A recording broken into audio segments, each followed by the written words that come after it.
ce bon berger qui prend soin de nous. Amen.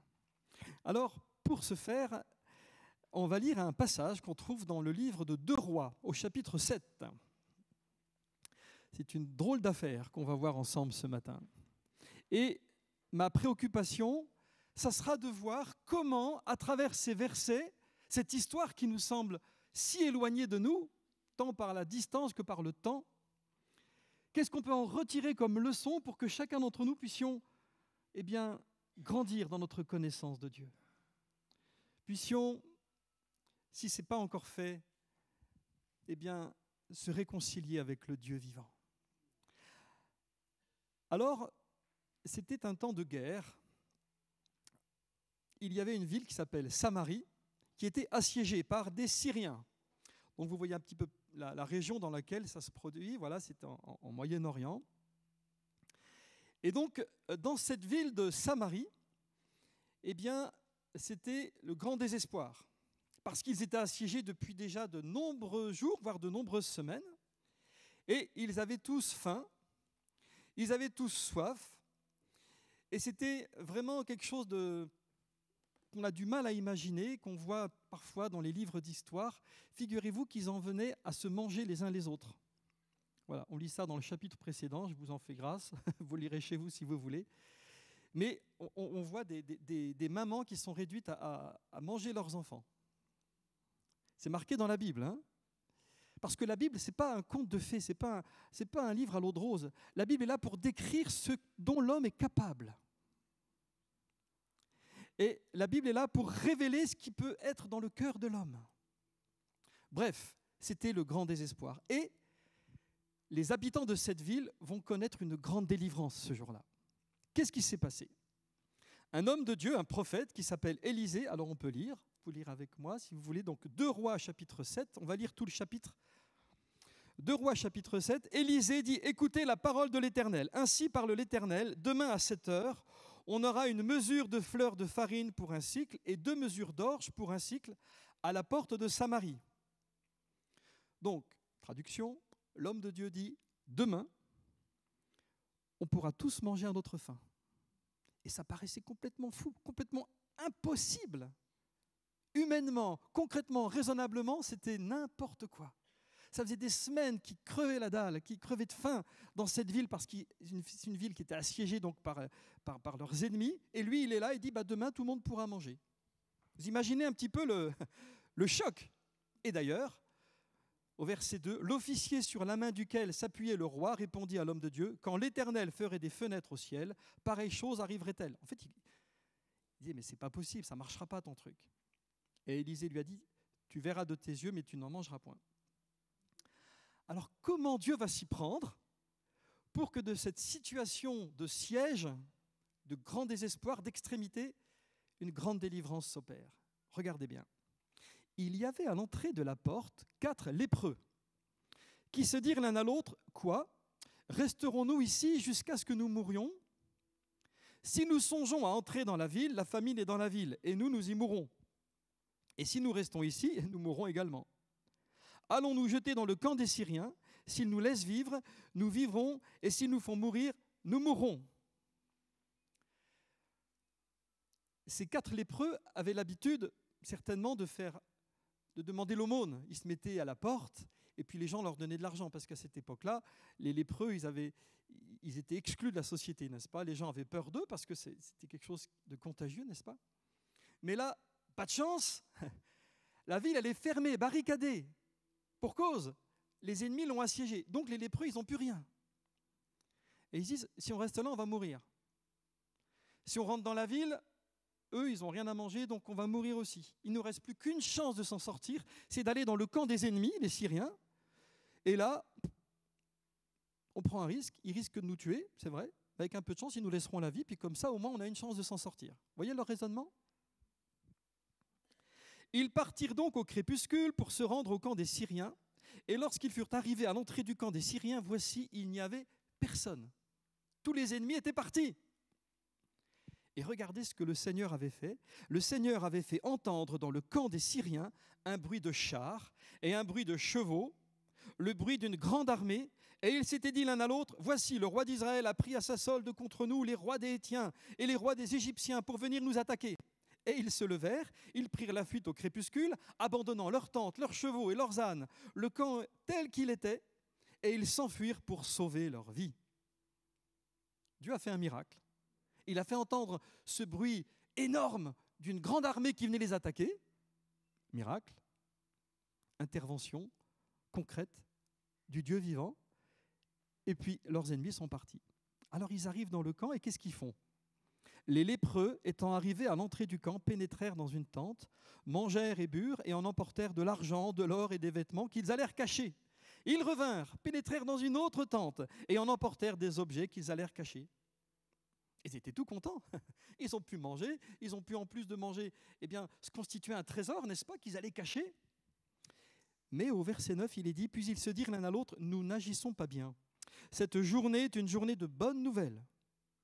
Si nous gardons le silence et si nous attendons jusqu'à la lumière du matin, le châtiment nous atteindra. Venez maintenant et allons informer la maison du roi. Ils partirent et ils appelèrent les gardes de la porte de la ville, auxquels ils firent ce rapport. Nous sommes entrés dans le camp des Syriens, et voici, il n'y a personne, on n'y entend aucune voix d'homme, il n'y a que des chevaux attachés et des ânes attachés, et les tentes comme elles étaient. Les gardes de la porte crièrent et ils transmirent ce rapport à l'intérieur de la maison du roi. Est-ce qu'ils vont le croire tout de suite ? Non, c'est quelque chose de tellement incroyable. Vous imaginez ? Encore une fois, je vous le répète, pour bien qu'on puisse comprendre dans quelle situation ils étaient, ça faisait des semaines qu'ils ne mangeaient plus parce que les ennemis étaient aux portes de la ville. C'était un siège, quoi. Ils étaient assiégés. Et là, on vient leur dire que leurs ennemis sont partis et ils ne le savaient pas. Donc, il y aura un petit peu d'incrédulité. Le roi se leva de nuit et il dit à ses serviteurs, « Je veux vous communiquer ce que font les Syriens. » Comme ils savent que nous sommes affamés, ils ont quitté le camp pour se cacher dans les champs et ils se sont dit, quand ils sortiront de la ville, nous les saisirons vivants et nous entrerons dans la ville. L'un des serviteurs du roi répondit, que l'on prenne 5 des chevaux qui restent encore dans la ville. Ils sont comme toute la multitude d'Israël qui est restée, ils sont comme toute la multitude d'Israël qui dépérit. Et envoyons voir ce qui se passe.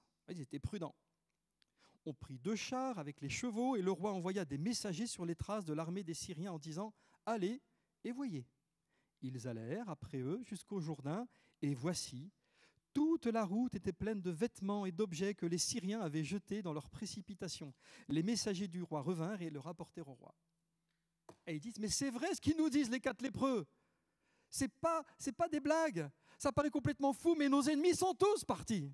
Alors à partir de là, le peuple sortit et pilla le camp des Syriens, et l'on eut une mesure de fleur de farine pour un cycle et 2 mesures d'orge pour un cycle, selon la parole de l'Éternel. Le roi avait remis la garde de la porte à l'officier sur la main duquel il s'appuyait. C'est celui qui disait « ça ne marchera pas ton truc, c'est pas vrai, c'est pas possible ».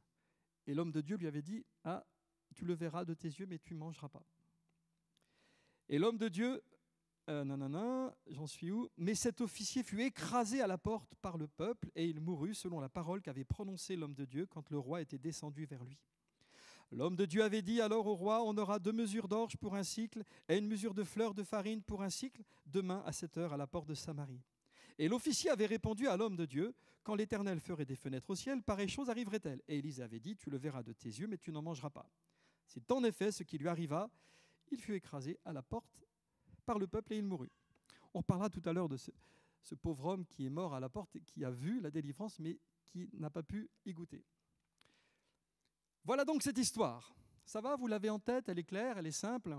Une grande délivrance, un miracle que Dieu a opéré pour la délivrance de son peuple. Amen. Qu'est-ce que ça peut nous raconter à nous ce matin ? En quoi ça peut t'aider, toi qui es là ce matin ? Peut-être que tu connais Jésus depuis longtemps, peut-être que tu ne le connais pas, qu'importe. En quoi cela peut t'aider ? Nous allons voir 2 choses ce matin. La première, c'est que cette histoire, c'est une parfaite parabole de l'Évangile. La bonne nouvelle. Amen. Et nous allons voir en quoi elle explique très bien ce qu'est la bonne nouvelle et j'ai envie de dire surtout comment nous pouvons nous positionner par rapport à la bonne nouvelle, pour qu'elle nous soit profitable. Et on parlera aussi tout à l'heure de ces 4 lépreux et nous tirons un enseignement de leur raisonnement. C'est ceux-là qui ont servi de messagers, qui sont allés prévenir le roi que les Syriens étaient partis.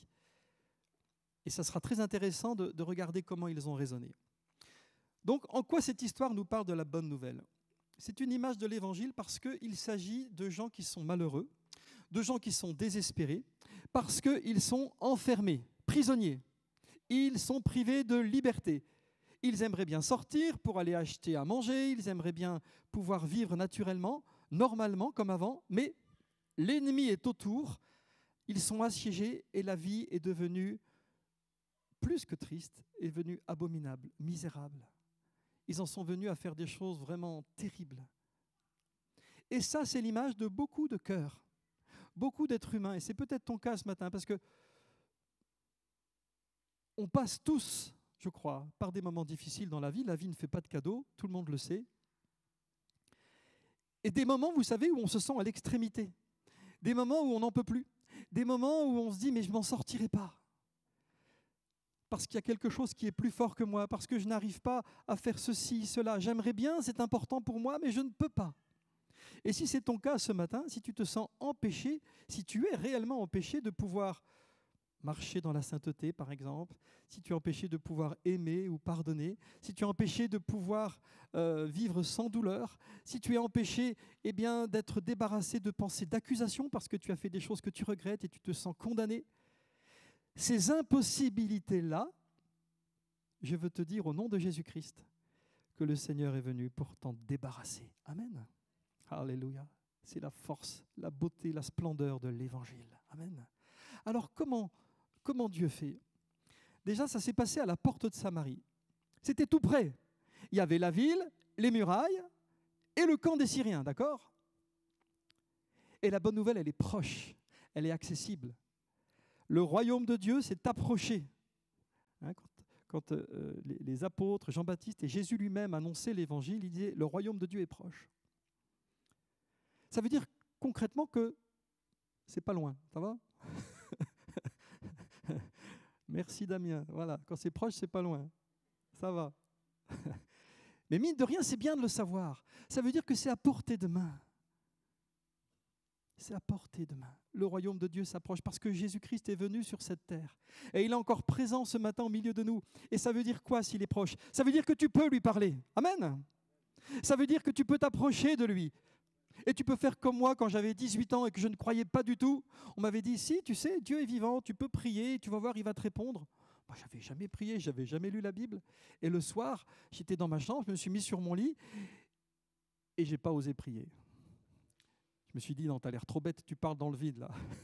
Parce que je ne croyais pas en Dieu, vous voyez. Pour moi, c'était tellement étrange. J'ai fait des progrès depuis. Hein. Amen. Mais voilà, c'est pour dire que Dieu est proche. On peut lui parler parce qu'il n'est pas loin. Et tu peux lui parler de tes problèmes, de ce qui pèse sur ton cœur. Amen. Le royaume de Dieu s'est approché. Et là, la délivrance, elle était à la porte. Deuxième chose que je veux vous dire, c'est que le Seigneur à la croix a vaincu notre ennemi. On l'a chanté tout à l'heure, on l'a proclamé, nous chantons la victoire. Bruno a proclamé que Jésus-Christ a tout accompli. Et c'est ça qui est beau et qui est peut-être difficile à comprendre pour quelques-uns ce matin. C'est que ce que Jésus-Christ a accompli sur la croix il y a 2000 ans peut avoir un effet immédiat et puissant dans notre vie à nous aujourd'hui. Alors, merci de dire Amen. Moi, je dis Amen aussi, on le sait, nous. Mais vous ne trouvez pas que c'est un petit peu bizarre? En quoi un acte qui a été accompli aussi loin et il y a aussi longtemps par quelqu'un que je ne connais pas peut avoir des répercussions concrètes dans ma vie aujourd'hui? C'est quand même curieux. Et nous sommes... Si tu es dans cette situation-là, tu es comme les gens de cette ville, tu vois. La délivrance, elle est opérée, tes ennemis sont partis, Dieu les a fait fuir, Dieu a résolu tous tes problèmes, il a pardonné tes péchés, il t'a accordé la liberté, la vraie liberté d'être libre du péché. Il a fait tout ça à la croix, il y a 2000 ans, en mourant pour toi. Jésus-Christ, quand il est venu et qu'il mourait sur la croix, c'était pour nous délivrer. Tiens, on va le lire, Colossiens chapitre 2. C'était pour qu'on soit débarrassé de tout ce qui nous encercle, de tout ce qui nous environne, de tout ce qui nous assiège et qui nous empêche de marcher dans la liberté. Donc Jésus l'a fait il y a 2000 ans, mais dans ta vie, ça ne change rien. Pourquoi?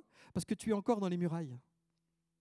Tu es encore affamé, assoiffé, désespéré, parce que tu n'as pas connaissance, tu n'as pas compris, peut-être qu'on t'a mal expliqué, on ne t'a pas expliqué que Jésus-Christ est venu pour que tu sois délivré. Et voyez l'image de ces Samaritains qui étaient dans leur ville, alors que l'ennemi était parti. C'est une belle image de celles et ceux qui ne connaissent pas encore Jésus, qui sont accablés par leurs maux de toutes sortes. Encore une fois, on a tous, la vie est compliquée souvent. Jésus est venu, il a agi comme pour les Syriens. Dieu avait fait un miracle, il avait fait fuir l'ennemi, mais ça n'a pas d'impact. Pourquoi ? Parce que tu ne le sais pas encore. Et ce matin, je suis heureux de te l'apprendre au nom de Jésus-Christ. Le Seigneur est mort sur la croix pour que tu sois libéré. Regardez Colossiens chapitre 2. Merci Sandrine, voilà. Il a effacé l'acte dont les ordonnances nous condamnaient et qui subsistait contre nous. Il l'a détruit en le clouant à la croix. Il a dépouillé les dominations et les autorités et les a livrées publiquement en spectacle en triomphant d'elles par la croix. Amen. Et alors, comment on fait pour que cette délivrance que Jésus a opérée en mourant sur la croix à notre place, pour le pardon de nos péchés, pour que la dette de notre condamnation soit effacée, pour que nous soyons guéris et délivrés du mal, délivrés du malin, comment faire pour que les démons et les esprits méchants n'aient plus de pouvoir et d'influence sur notre vie ? Il faut croire. Croyez à la bonne nouvelle. Et c'est ceux qui ont cru que le camp des Syriens a été libéré, c'est eux qui ont pu être délivrés, qui ont pu manger à leur faim. Et ce matin, c'est celles et ceux qui croient que Jésus-Christ est venu mourir à leur place et qu'il a vaincu leur ennemi et qu'il a triomphé de tout ce qui les empêche de vivre dans la liberté. C'est celles et ceux qui le croient qui peuvent profiter de cette victoire. Et celles et ceux qui ont du mal à croire en disant non, c'est pas possible, non, c'est pas vrai, non, j'arrive pas à croire, malheureusement, ils restent à l'extérieur. Comprenez ? C'est une belle image de ce qu'est l'évangile pour chacun d'entre nous. Donc ce matin, je t'exhorte à croire. Amen. Crois à la bonne nouvelle. Tu peux sortir de ta forteresse et retrouver la liberté. Amen. Tant qu'on ne le sait pas, on reste prisonnier, on est méfiant, on est craintif. Qu'est-ce qu'il a fallu aussi ? Il a fallu des messagers, on va y revenir tout à l'heure. Il a fallu ces fameux 4 lépreux qui viennent informer pour dire « Hé, c'est bon, c'est plus la peine de rester enfermé dans notre ville. La délivrance, Dieu l'a accordée, Dieu a fait un miracle. La tristesse, le désespoir, tout ça, c'est fini. Venez, vous allez voir, ils sont partis. » Donc il a fallu des gens pour venir dire ça. On va reparler de tout à l'heure. Mais c'est comme nous la bonne nouvelle. Il faut des gens pour parler, pour dire, pour expliquer. Amen. Parce que comment peuvent-ils croire si on n'a rien à leur faire croire ? Comprenez ? C'est ça le problème. Il est question de repentance aussi dans cette histoire. La repentance, c'est quoi ? C'est une belle image de la repentance, c'est-à-dire que c'est des gens qui sont sortis de leur prison. Ils ont reconnu, ce n'était pas difficile, ils avaient faim, mais ils ont admis qu'ils avaient besoin de délivrance et ils ont accepté de sortir pour aller à la rencontre de ce que Dieu avait fait pour eux. Et c'est une belle image de ce qu'est la repentance. Amen. Ce matin, c'est l'occasion pour celles et ceux qui ne connaissent pas encore Jésus, celles et ceux qui sont comme les Samaritains enfermés dans la ville alors que la délivrance a eu lieu, mais elle n'est pas pour eux encore.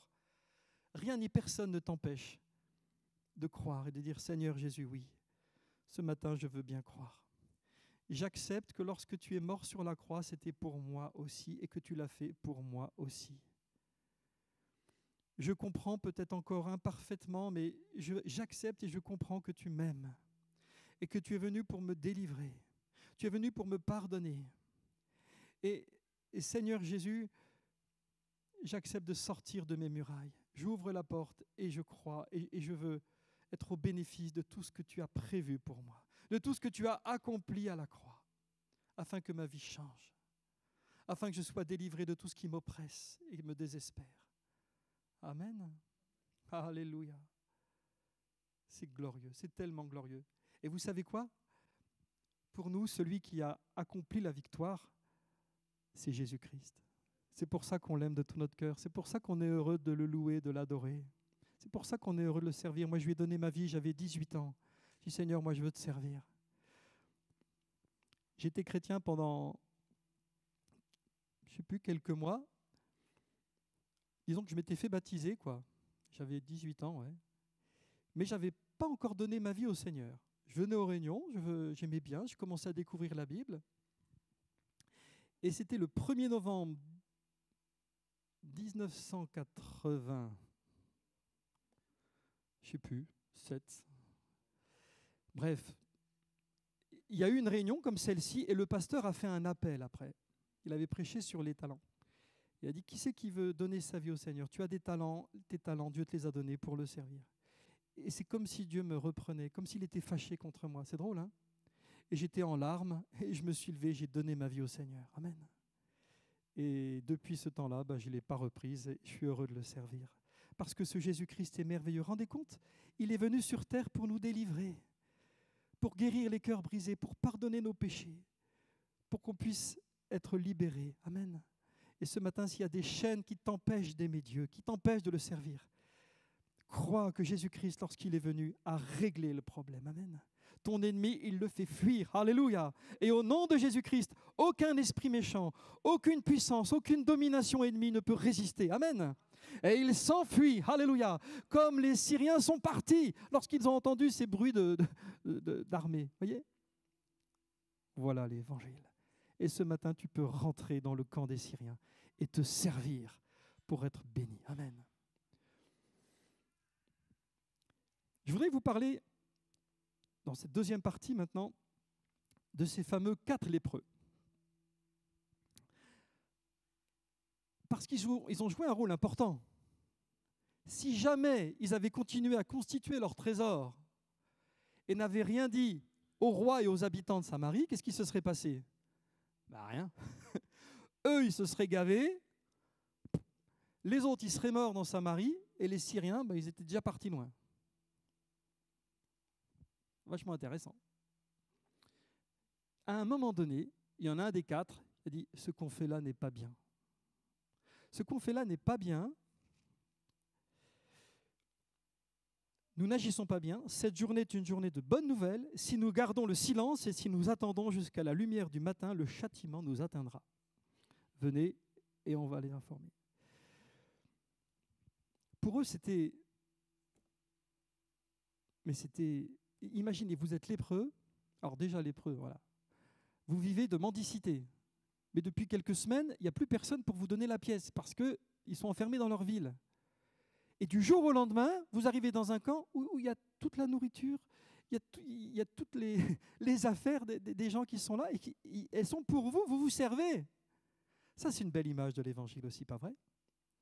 Parce que le royaume de Dieu, c'est ça. On se sert. Le Seigneur nous ouvre grandes ses portes, amen, pour qu'on soit comblé, pour qu'on puisse être rassasié, pour qu'on puisse être restauré, amen. Mais au bout d'un moment, ils se sont dit, mais est-ce que ce qu'on fait là est bien? On se constitue notre trésor, on est heureux, mais dans la ville, ils sont en train de mourir de faim. Puis entre parenthèses, c'est eux qui nous ont donné la pièce jusqu'à maintenant, donc je ne sais pas s'ils ont raisonné comme ça, mais en tout cas, voilà. Nous n'agissons pas bien. Dieu se sert de la conscience des chrétiens. Où en es-tu par rapport à ça, mon frère, ma sœur? Où en es-tu par rapport à ton rôle dans la moisson, pour que des âmes qui sont affamées, qui sont assoiffées, puissent entendre l'Évangile? On peut lire Deutéronome chapitre 8, verset 11. Le Seigneur nous met en garde contre le risque d'oublier, le danger de l'ingratitude. Et si je vous lis ce passage, c'est parce que je crois que ni vous ni moi ne sommes à l'abri de ce grand danger. On peut le lire. Deutéronome chapitre 8, à partir du verset 11. « Garde-toi d'oublier l'Éternel ton Dieu au point de ne pas observer ses commandements, ses ordonnances et ses lois que je te prescris aujourd'hui. Lorsque tu mangeras et te rassasieras. » Voyez, on retrouve nos lépreux. Ils sont sortis du pays promis, ils sont sortis d'Égypte, pardon. Ils sont sortis du désert, ils arrivent, voilà. Il a dit, vous allez vous rassasier, vous allez arriver dans un pays promis où coule le lait et le miel, vous allez avoir tout pour vous. Lorsque tu bâtiras et habiteras de belles maisons, lorsque tu verras multiplier ton gros et ton menu bétail, s'augmenter ton argent et ton or, et s'accroître tout ce qui est à toi, prends garde que ton cœur ne s'enfle et que tu n'oublies l'Éternel, ton Dieu, qui t'a fait sortir du pays d'Égypte, de la maison de servitude. Frères et sœurs, chrétiens, vous qui un jour avez accepté la bonne nouvelle, vous qui un jour êtes sortis de la ville dans laquelle vous étiez désespérés et qui avez découvert l'amour de Dieu, qui vous a guéri, qui vous a restauré, qui vous a sauvé, qui vous a débarrassé de toutes vos chaînes. Prenons garde d'oublier que le Seigneur nous a fait sortir d'Égypte et que notre cœur s'enfle et s'enorgueillisse et qu'on s'éloigne de Dieu. Regardez un petit peu ce qu'il dit après, ça fait frémir. Et qui t'a fait marcher dans ce grand et affreux désert où il y a des serpents brûlants et des scorpions, dans des lieux arides et sans eau, et qui a fait jaillir pour toi de l'eau du rocher le plus dur, qui t'a fait manger dans le désert la manne inconnue à tes pères, afin de t'humilier, de t'éprouver, pour te faire ensuite du bien. Garde-toi de dire en ton cœur, ma force et la puissance de ma main m'ont acquis ces richesses. Est-ce que Dieu est contre les richesses? Est-ce que Dieu est contre les biens? Non. Les lépreux, ils ont fait leur trésor, c'était très bien. C'est juste qu'ils se sont dit, c'est pas la peine d'en avoir trop, il faut qu'on pense aux autres. Vous voyez? On continue. Souviens-toi de l'Éternel ton Dieu, car c'est lui qui te donnera de la force. Souviens-toi de l'Éternel ton Dieu, car c'est lui qui te donnera de la force pour les acquérir, afin de confirmer comme il le fait aujourd'hui son alliance qu'il a jurée à tes pères. Si tu oublies l'Éternel ton Dieu, et que tu ailles après d'autres dieux, si tu les sers et te prosternes devant eux, je vous déclare formellement aujourd'hui que vous périrez. Vous périrez comme les nations que l'Éternel fait périr devant vous, parce que vous n'aurez point écouté la voix de l'Éternel votre Dieu. Vous voyez, là j'insiste sur la conscience de ces 4 lépreux. Ils se sont dit, ce qu'on fait là n'est pas bien. Qu'est-ce qui a réveillé leur conscience? C'est qu'ils se sont rendus compte qu'ils vivaient pour eux-mêmes. Ils agissaient pour eux-mêmes d'une manière égoïste. Et que si les choses arrivaient comme ça venait de Dieu et qu'ils devaient être reconnaissants envers Dieu et faire le bien. Amen. Ensuite, alors j'avais prévu d'autres passages, mais je ne voudrais pas être trop long, donc c'est pas grave. On passe. Une journée de bonnes nouvelles. Ils disent, ce que nous faisons n'est pas bien parce que c'est une journée de bonnes nouvelles. Cette bonne nouvelle. Le titre du message, c'est « Vivre pour la bonne nouvelle ». Cette bonne nouvelle que Jésus-Christ est venu pour nous sauver de nos péchés, pour nous ouvrir le royaume des cieux, pour qu'on ait la vie éternelle, pour qu'on échappe à l'enfer, au jugement éternel, pour qu'on puisse être heureux sur cette terre et pendant l'éternité. La bonne nouvelle. Amen. Dieu était en Christ, réconciliant le monde avec lui-même, en n'imputant pas aux hommes leurs offenses. Et vous savez quoi? Si on se met du point de vue de Dieu, le plus important sur cette terre, c'est que la bonne nouvelle soit proclamée au plus grand nombre. Vrai ou faux? Je réponds pour vous. Vrai. Mais oui, il a dit, cette bonne nouvelle sera prêchée à toute la création et après viendra la fin. Il a dit à ses apôtres, prêchez la bonne nouvelle à toute la création. Celui qui croira et baptisé sera sauvé. Celui qui ne croira pas sera condamné. Qu'est-ce qui peut être plus important pour le cœur du Père que des hommes et des femmes découvrent à quel point il les aime? Qu'est-ce qui peut être plus important pour Jésus-Christ que des hommes et des femmes réalisent à quel point, lorsqu'il a souffert sur la croix, c'était pour eux, pour que leur vie change, pour qu'ils soient délivrés définitivement de tout ce qui les rend esclaves. Alléluia. Qu'est-ce qu'il y a de plus important pour Dieu? Cette bonne nouvelle, frères et sœurs. Amen. Ensuite, ils disent quoi? Ils disent, si nous gardons le silence, si nous gardons le silence. Ils avaient le choix. Soit je me tais, je suis content, Jésus m'a sauvé, je suis heureux, je suis béni, j'ai une communion avec lui, wow, il m'a donné des frères et sœurs, il m'a guéri, je sais que j'ai la vie éternelle. Mais si je garde ça pour moi, si je garde ça pour moi, si je me tais, si je ne cherche pas à le partager,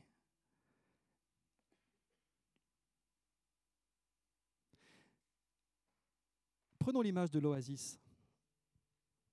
Vous êtes dans une oasis ici. Amen. C'est la vision de l'Église. Notre vœu, notre ambition, notre rêve, c'est que ce lieu devienne l'oasis du Douaisis. Alléluia. Amen. Une des oasis, il peut y en avoir d'autres, mais en tout cas, on a vraiment à cœur ça. Et dans une oasis, ceux qui arrivent, ils sont cassés, ils sont affamés, assoiffés, on imagine, ils sont perdus dans le désert, ils arrivent dans l'oasis. Et l'oasis, c'est l'abondance. Amen. L'abondance d'affection, l'abondance de support, l'abondance de délivrance, l'abondance de pardon, la joie. Ces cantiques qu'on chante, qu'on est heureux de chanter. Alléluia. Mais vous ne croyez pas que si dans l'oasis, tous ceux qui sont arrivés se régalent, se gavent et passent leur temps à se réjouir entre eux, mais qui ne vont pas chercher ceux qui continuent à tourner en rond dans le désert, il y a un problème, on est d'accord? C'est l'idée essentielle que je voulais partager avec vous ce matin. Ce n'est pas possible de dire c'est super, Dieu m'a sauvé, Dieu m'a délivré, Dieu m'a guéri, Jésus est mort pour moi, et le garder pour moi. C'est pas bien. C'est pas bien. Alors, je sais qu'il y en a qui me connaissent, ils me disent ah oui, on le voit où il veut en venir, il veut qu'on aille évangéliser, ça y est, il recommence, ça lui reprend. Non, non, non, non, non. Non, non, non. Le problème est bien plus profond que ça. Témoigner, évangéliser, c'est même pas ça le problème. C'est est-ce que ma vie sert à l'annonce de l'évangile? Oui ou non? Est-ce que je vis pour que la bonne nouvelle soit proclamée au maximum de gens? Ils accepteront, ils n'accepteront pas, je ne sais pas. Ils voudront venir dans notre oasis, ils voudront un autre oasis, ou ils continueront dans le désert, tant pis. Mais ma responsabilité de moi qui a été restaurée, et Dieu sait que j'ai été restauré dans cette église. Je fais une petite parenthèse par rapport à notre arrivée ici. Il y a 9 ans, on est arrivé à Brebières le 31 juillet 2014. Et vous savez ce qu'on dit pour ceux qui arrivent dans le nord? Ibray. Parce qu'ils ne sont pas contents d'arriver dans le nord, comme dans le film des Ch'tis. Et puis quand ils repartent, qu'est-ce qu'ils font? Non, non. Alors moi, j'aime bien vous dire, c'est vrai que j'ébrais. J'ébrais quand je suis arrivé. J'étais à votre place, par là, qu'importe. Combien de fois les premières réunions où j'étais là, je me suis effondré sur ma chaise en entendant l'évangile, en écoutant ces cantiques, parce que Dieu était présent.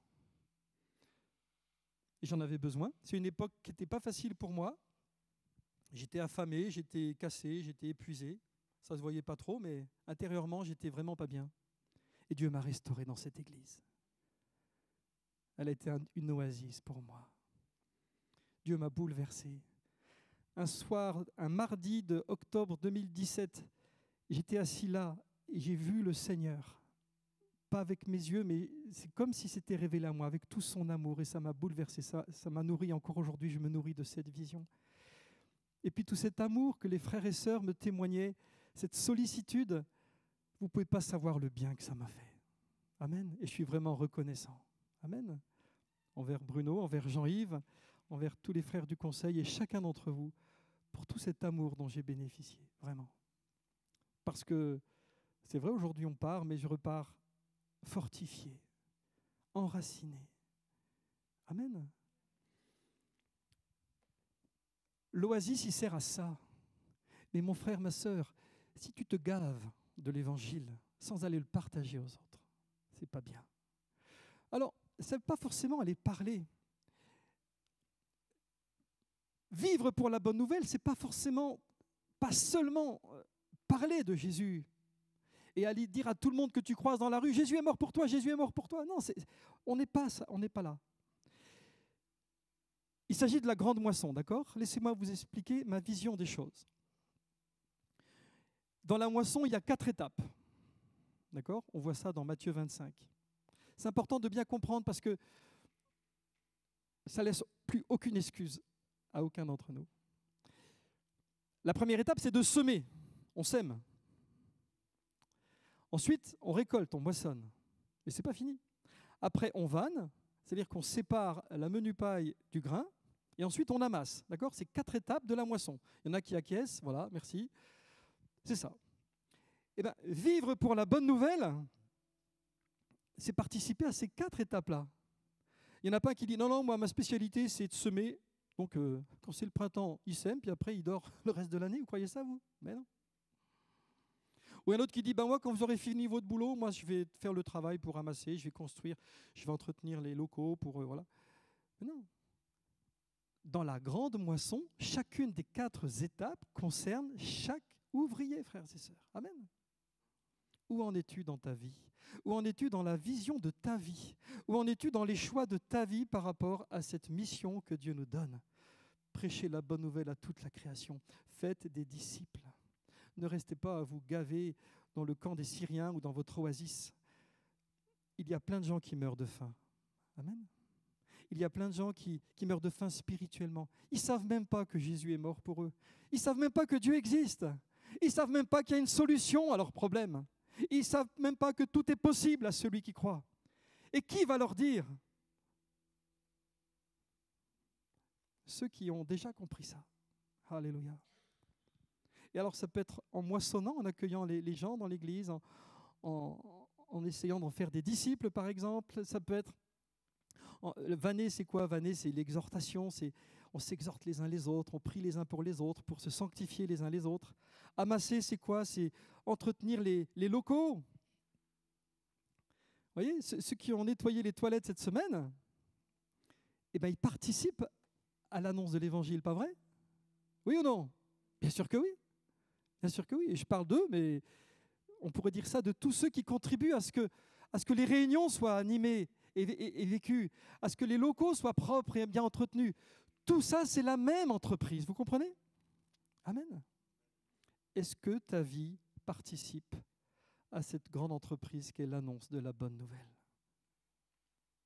Oui ou non? Ensuite, ils ont dit quoi? Je reviens à ces lépreux et on finira avec ça.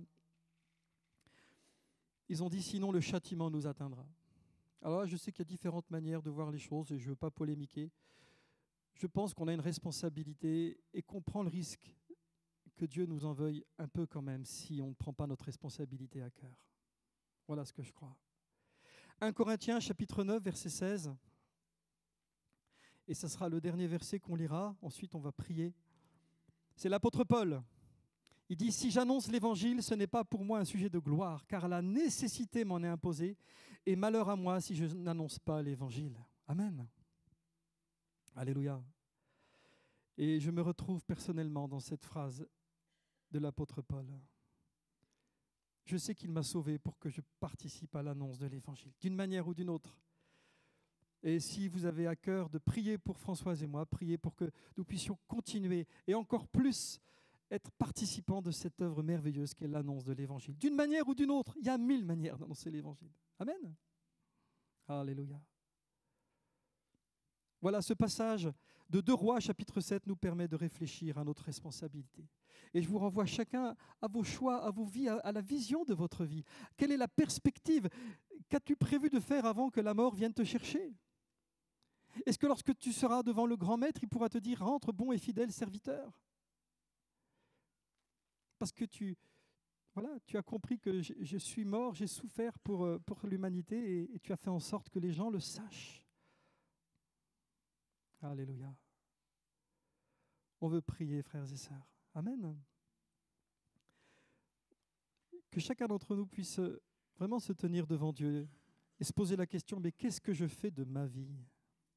Moi qui connais l'Évangile, moi qui goûte à la grâce et à la bonté de Dieu, moi qui ai tant de joie à chanter des cantiques, à lire la Bible, moi qui ai tant de joie à faire partie d'une famille merveilleuse, la famille de Dieu, tous ces chrétiens dans le monde entier, mais c'est quelque chose de glorieux. Je n'ai pas le droit de vivre en égoïste et de garder ça pour moi. Jésus m'a prévenu, il a dit, si vous faites des trésors sur la terre, vous allez tout perdre. Faites-vous des trésors dans le ciel. Amen. Vivons pour le ciel, frères et sœurs. Vivons pour le ciel. Alléluia. Alléluia.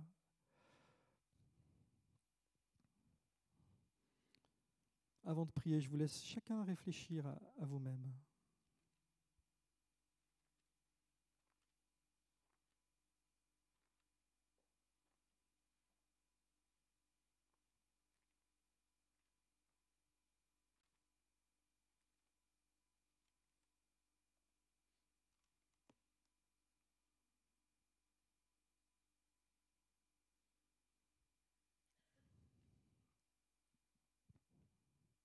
Père éternel, on est devant toi. Ce matin, nous avons parlé de la bonne nouvelle. le fait que tu es venu sur cette terre pour délivrer les êtres humains, parce que tu nous aimes tous. Chaque homme, chaque femme est l'objet de ton amour immense. Et tu es venu pour le rendre libre de toute condamnation. Tu es venu pour pardonner ses péchés. Tu es venu pour le délivrer des emprises du malin. Alléluia. Et nous voulons te bénir pour cela. Et Seigneur, je te prie pour moi, pour que ma vie ne dévie pas jamais de ce chemin. Je te prie pour tous mes frères et sœurs, pour que nous puissions vraiment être des ouvriers dans la moisson. Que ce soit pour semer, pour moissonner, pour vanner ou pour ramasser, mais on veut participer à ce travail merveilleux. Parce que franchement, il n'y a rien de plus beau, de plus glorieux sur cette terre que d'être au service du Dieu vivant. Alléluia. Et de vivre pour que cette bonne nouvelle soit proclamée. Amen. Alléluia. Est-ce que quelqu'un ce matin veut se repentir? Dire comme les lépreux, c'est pas bien ce que je fais. C'est vrai. Peut-être que tu te sens repris ce matin et que tu acceptes l'idée que tu vis pour toi-même. Tu as fini par te détourner de l'objectif que Dieu t'avait assigné et maintenant tu vis pour toi. Peut-être juste pour t'enrichir ou pour tes enfants ou pour tes parents ou pour ton métier, je ne sais pas. Mais tu as oublié qu'avant toute chose, si Dieu t'a sauvé, c'est pour que tu puisses aller chercher ceux qui sont perdus. Alors tu peux demander pardon à Dieu ce matin. Oui, tu peux lui dire, Seigneur, je suis confus. Et à partir d'aujourd'hui, je décide de ne pas attendre. Je veux faire comme les lépreux. Ils ont dit, si nous attendons la lumière du matin, je ne veux plus attendre et je me réveille et je me lève ce matin. On peut tous se lever si vous voulez. On va tous se lever, hein, et puis on va prier ensemble. Merci Seigneur. Fais de nous des ouvriers fidèles. Nous sommes devant toi. Et nous nous humilions pour te dire que nous sommes si souvent imparfaits, si souvent infidèles par rapport à cette tâche que tu nous donnes, à cette responsabilité qui nous incombe. Oh, aie pitié de nous et aide-nous, Seigneur, par la puissance de ton esprit, à rester dans cet état d'éveil et à rentrer dans ta moisson, et que notre vie à chacun, chacune puisse servir à ta gloire. Et à ce que des âmes perdues, des âmes malheureuses, des âmes affamées puissent te découvrir. Merci Seigneur, à toi toute la gloire. Amen, amen.